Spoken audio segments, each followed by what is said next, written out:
Hi and welcome. We are joined today here in the Corning Bureau with Sean Lukasik. He's a representative or spokesperson for the Corning Area Chamber of Commerce. Sean, how are you doing today? I'm doing all right. How are you? I'm doing all right. It's been a kind of a rough week. Oh, absolutely. Yeah, lots of changes. Changes in the way that people do their work. Changes in the way that people are able to report to work at all. And all things that the Corning Area Chamber of Commerce is paying attention to right now. Mm-hmm. What are some of the things that the Chamber of Commerce are doing that people might not see or recognize? Well, we hope that they see and recognize it because we're trying to make sure that member businesses have access to all of the sorts of programs, funds, initiatives that are coming at us rapid fire, and we're sharing that with the business community. So, it's tempting to try and share everything, all of the advice that comes out from whether it's the president down to the CDC to our governor. But what the Corning Area Chamber of Commerce is focused on is sharing resources specifically for member businesses to help them get through this difficult time. So we've created a page on the website. It's linked right from the homepage. And we're trying to update our social media accounts as often as possible, targeted at those resources for businesses and their employees. Interesting.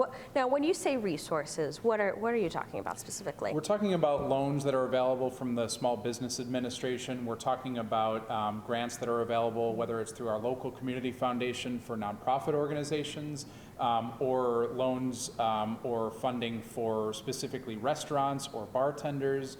We're sharing resources like the FLX calendar that's got a list of virtual events that people can attend virtually, but also all sorts of healthcare related tips and resources as well. And we're working with the other chambers of commerce throughout the region. So the Watkins Glen Area Chamber of Commerce and the Chemung County Chamber of Commerce are doing things. And we want to make sure that we're not duplicating efforts, but rather just amplifying what they're working on. So FLX To Go is one of those programs. The Watkins Glen Chamber of Commerce is connecting restaurants and other businesses with their customers in ways that they wouldn't have connected before. So check that out in Watkins Glen.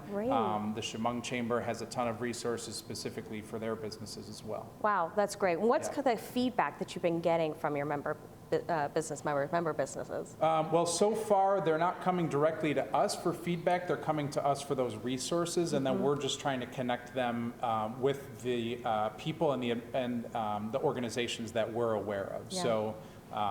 We're just hearing from them that this is a very difficult time. We're empathetic to that and just trying to get out as much as possible specifically to the businesses. I've spoken to a lot of people and, we're not prepared for something like this. It's hard to be prepared for something like this. What are some lessons learned from you all about going forward if this happens again? Well, it's nice to know that we have those communication channels in place, that the website can be updated quickly and virtually, that our social media accounts have a good following of member businesses and their employees.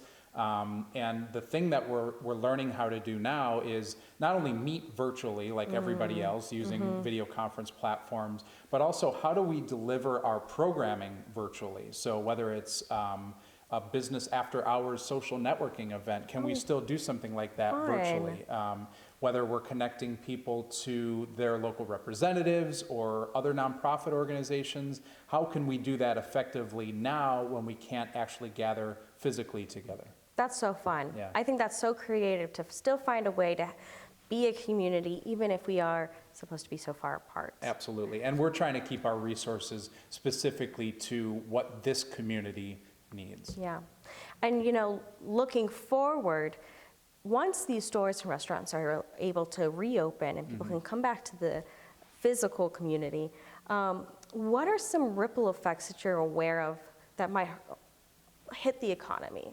Well, we're not sure. We have no idea. This is completely unprecedented, and I don't want to speculate, certainly in my role.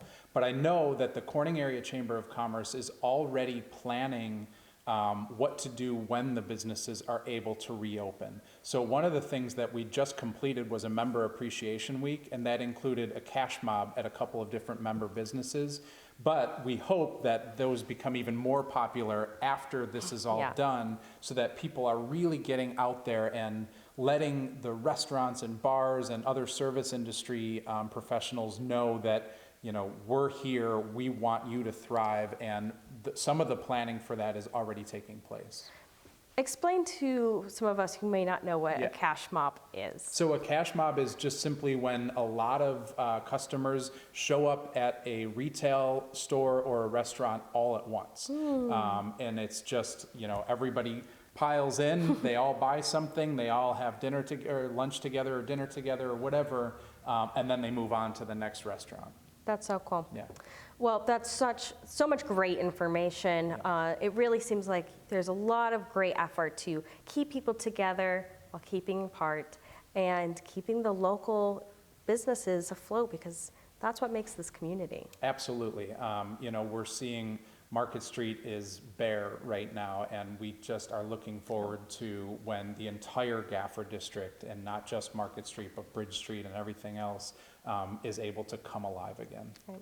Sean, if there was anything that you wanted to share that I may have not touched on, would there be anything else? Just that the Corning Area Chamber of Commerce is still focused on its mission to serve member businesses and their employees.